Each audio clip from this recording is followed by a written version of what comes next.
Cycle চালিয়ে school যাচ্ছিলাম। হঠাৎ করে একটু ভ্যাজ দেখানোর জন্য হাত ছেড়ে দিয়ে সাইকেল চালাতে শুরু করলাম। তবে হঠাৎ করে আমার সামনের চাকার মধ্যে একটি ইট লেগে আমি সাইকেল থেকে খুব জোরে পড়ে যাই আর আমার হাঁটুর মধ্যে ছাল যায়। ছাল গিয়ে অনেক রক্ত বের হয়। তবে আমার পাশ দিয়ে যাচ্ছিল দুইটা মেয়ের মধ্যে একটা মেয়ে খুব হাসতেছিল আমার পড়ে যাওয়া দেখে, আরেকটা মেয়ে আমার দিকে তাকালোই না। তবে যেই মেয়েটি হাসতেছিল তার দিকে তাকিয়ে আমার খুব রাগ হলো। কিন্তু আরেকটা জিনিস খুব মনে হচ্ছে, কি ব্যাপার, একটা মেয়ে এত হাসতেছে আরেকটা মেয়ে আমার দিক তাকালোই না।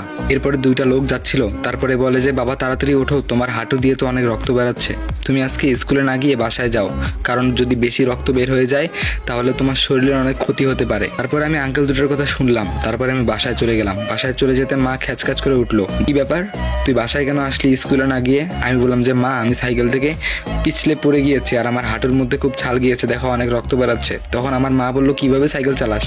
আসলে মাকে তো বলতে পারবো না যে আমি হাত ছেড়ে দিয়ে সাইকেল চালিয়েছিলাম। তারপরে আমার মা হাঁটুটা পরিষ্কার করে দিয়ে হাঁটুর মধ্যে ব্যান্ডেজ করে দিল। এরপরে আমি 3 দিন স্কুলে যাইনি। 3 দিন পর যখন আবার সাইকেল নিয়ে যাচ্ছিলাম স্কুল, তখন আবার দেখলাম সেই দুইটা মেয়ে স্কুলে যাচ্ছে। এরকম করে প্রতিদিন দেখতাম। প্রতিদিন যখন আমি স্কুল যাইতাম তখন তাদের দুজনের সঙ্গে আমার দেখা হতো। আবার যখন আমি স্কুল থেকে বাসায় ফিরতাম তখনও তাদের দুজনের সঙ্গে দেখা হতো। তারপরে একদিন আমি প্ল্যান করলাম যে এই মেয়েটাকে আমি একদিন ফলো করব, এই মেয়েটার বাসা কোথায় আমি একদিন দেখব। তবে কোন মেয়েটি জানেন? যেই মেয়েটি আমার দিক একবারের জন্য তাকায়নি, সেই মেয়েটির কথা বলছি। তারপরে আমি একদিন স্কুল শেষে সেই মেয়েটির পিছু নিলাম। তো সেই মেয়েটি আমার দিক বারবার তাকাচ্ছিল। যখনই মেয়েটা আমার দিক তাকায় তখন আমি অন্য মনস্ক হয়ে যাই। তারপরে আমি আবার মেয়েটার পিছু নিতে শুরু করলাম। এরপরে মেয়েটার বাড়ি পর্যন্ত চলে গেলাম। মেয়েটা বাসায় ঢুকে গেল। তখনই আমি চিনলাম যে আসলে এই বাসাটাই হচ্ছে সেই মেয়েটার বাসা। তারপরে একদিন আবার ফলো করলাম যে মেয়েটা কোন স্কুলে পড়ে। তারপরে মেয়েটার পিছন পিছন যাইতে যাইতে হঠাৎ করে মেয়েটা স্কুলে ঢুকে পড়লো। আমিও চিনলাম যে ও এই স্কুলে পড়ে।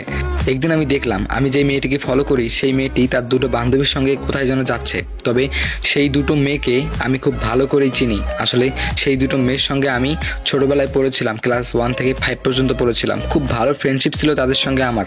যাই হোক, ওদের সঙ্গে দেখে আমার অনেকটা ভালো লাগলো। একটু তো জিজ্ঞেস করা যাবে তার ব্যাপারে, তাই না?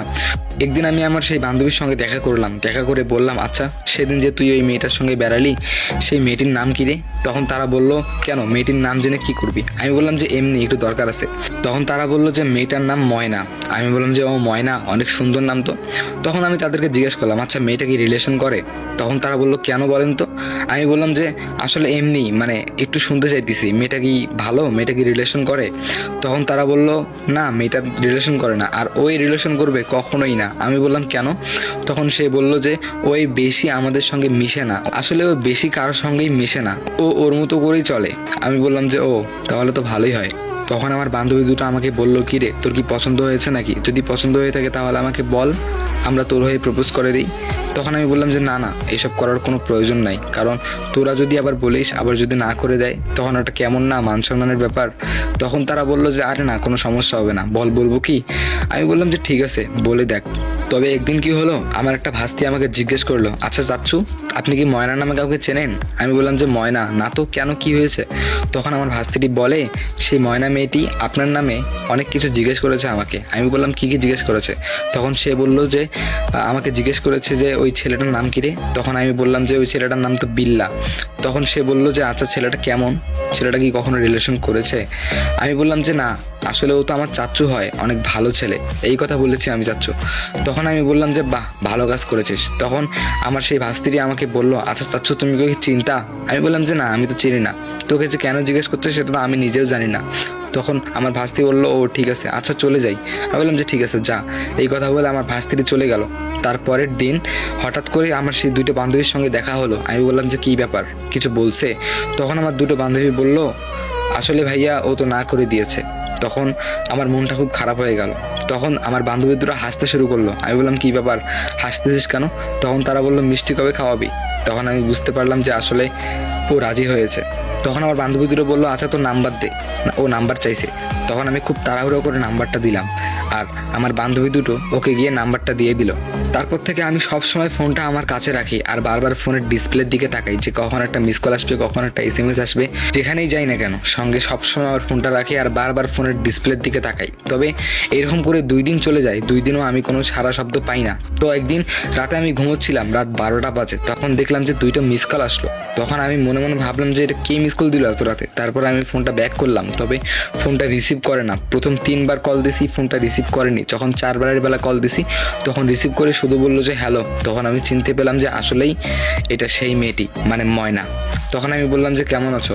তখন সে বললো যে ভালো আছি, আজকে আর কথা বলতে পারবো না, অনেক রাত হয়েছে আর আম্মু যখন তখন চলে আসতে পারে, ঠিক আছে আরেকদিন কথা বলবো। আমি বললাম যে আরে কথাই তো বললাম না। তখন সে বললো যে না আজকে আর কথা বলতে পারবো না। তখন আমি বললাম যে ঠিক আছে কালকে কল দিব। তখন সে বললো যে কালকে আবার যখন তখন কল দিয়েন না, কালকে বিকালে কল দিবেন। আমি বললাম যে ঠিক আছে। এই কথা বলে ফোন রেখে দিল সে, আর আমিও ফোন রেখে খুব খুশি হলাম, ছটফট করতেছি। সারা রাত শুধু এইটা ভাবতেই চলে গেল, কিভাবে যে বিছানায় শুতেই কিভাবে যে ফজরের আজান দিয়ে দিল বুঝতেই পারলাম না। শুধু তার চিন্তাই সবসময় মাথায় ঘুরঘুর করতেছে। তো বিকালবেলা আমি তাকে কল করলাম, কল করে তার সঙ্গে অনেক আলাপ করলাম। এরকম করে 1 সপ্তাহ চলে গেল, ফোনের মধ্যে কথা বলতেই আছি। আর প্রতিদিন সকালবেলা তার সঙ্গে সেই স্কুল যাওয়ার সময় দেখা করি। এরকম করে 1 সপ্তাহ চলে গেল। তারপর আমি বললাম যে তোমার সঙ্গে একদিন সরাসরি কথা বলতে চাই। তখন সে বললো যে সম্ভব না। আমি বললাম যে কেন সম্ভব না? প্লিজ আমার জন্য এটা তোমাকে সম্ভব করতেই হবে। তখন সে বলল ঠিক আছে বলো কোথায় দেখা করবা। আমি বললাম যে বাইরে দেখা করি। তখন সে বললো না বাইরে পারবো না, তুমি এক কাজ করো, আজকে রাতে আমার বাসার সামনে আমার পুকুরের পাশে যে বড় আমের গাছটা আছে সেই আমের গাছের ওখানে আসবা। আমি বললাম যে ঠিক আছে। তারপরে সে বললো আর হ্যাঁ 8টার সময়ই থাকবা। আমি বললাম যে ঠিক আছে। এই কথা বলে আমি তার পরের দিন সন্ধ্যে 7টার সময় সেখানে আমি উপস্থিত হয়ে যাই। উপস্থিত হয়ে আমি তার জন্য অপেক্ষা করি। অনেক মানুষ যায় কিন্তু তার কোনো দেখা মেলে না। তবে অনেকক্ষণ পরে দেখলাম একটা লাইটের আলো, লাইটটা হয়তো অনেক বড় একটা লাইট হবে। তবে আমি আসার শব্দ একজনের পাচ্ছি না, 2-3 জনের পায়ের শব্দ পাচ্ছি যে আস্তে আস্তে আমার দিকে আসতেছে। যখন আমার দিকে লাইটটা মারলো তখন আমি আস্তে করে গাছের আড়ালে লুকিয়ে পড়লাম, কারণ যদি আমাকে কেউ দেখে ফেলে তাহলে অনেক সমস্যা হতে পারে। তারপরে সে আসলো, আসলে সে আমের গাছের তলেই আমাদের প্রথম দেখা। আমি তাকে বললাম যে লাইটটা অফ করো, নতুবা আমাদেরকে কেউ দেখে ফেলবে। তখন সে বললো যে না লাইট অফ করবো না। আর ও কিন্তু একা আসেনি, ওর সঙ্গে এসেছে আরও ওর 2 বোন, একটা হলো ওর ফুফাতো বোন আর একটা হলো নিজের বোন। তবে 2জনেই ছোট ছোট। তারপরে আমি বললাম যে কেমন আছো না আছো, অনেক বিস্তারিত কথা হলো। তারপরে হঠাৎ করে আমি বললাম যে তুমি আমাকে কথা দাও যে কখনো ছেড়ে যাবে না। এই কথা বললে আমি আমার হাতটা বাড়িয়ে দিলাম। তারপরে সে চুপ করে আছে। এরপরে হঠাৎ করে তার ছোট বোন আমার হাতের মধ্যে হাত দিয়ে বলে ঠিক আছে ভাইয়া, আমি আপনাকে কোনোদিনও ছেড়ে যাব না। আমি বললাম যে আরে পাগলি, তোমার বোনকে বলতে বলো। তারপরে তার ছোট বোনটা তার বোনের হাতটা আমার হাতে তুলে দেয়, মানে ময়নার হাতটা আমার হাতে তুলে দেয় তার ছোট বোন। তারপরে ময়না বলল যে আমি তোমাকে কোনোদিনও ছেড়ে যাব না। তারপরে আমি তার হাতটা নিয়ে একটা কিস করি। আর তারপরে সে বলল যে আচ্ছা আজকে আর কথা হবে না, আজকে চলে যাও আর গিয়ে ফোনের মধ্যে মেসেজ দিও। এই কথা বলে আমি ওখান থেকে চলে গেলাম। আর আমি খুব খুশি, আজকে প্রিয় মানুষটার সঙ্গে জীবনে প্রথম এক জায়গায় দাঁড়িয়ে কথা বললাম। আমার মতো খুশি হয়তো বা এই পৃথিবীতে আর কেউ নেই। সো গাইস এটা হলো প্রথম পার্ট। সো আপনারা কমেন্ট বক্সে বলে যান যে নেক্সট পার্টটা দিব কি দিব না। আর হ্যাঁ গাইস, আপনাদের লাইক কমেন্ট শেয়ারই কিন্তু আমাকে উৎসাহ দেয় ভিডিও বানানোর জন্য। সো প্লিজ সবাই লাইক কমেন্ট শেয়ার করে যাও আর সবাই কমেন্ট বক্সে বলে যাও নেক্সট পার্ট দিব কি দিব না।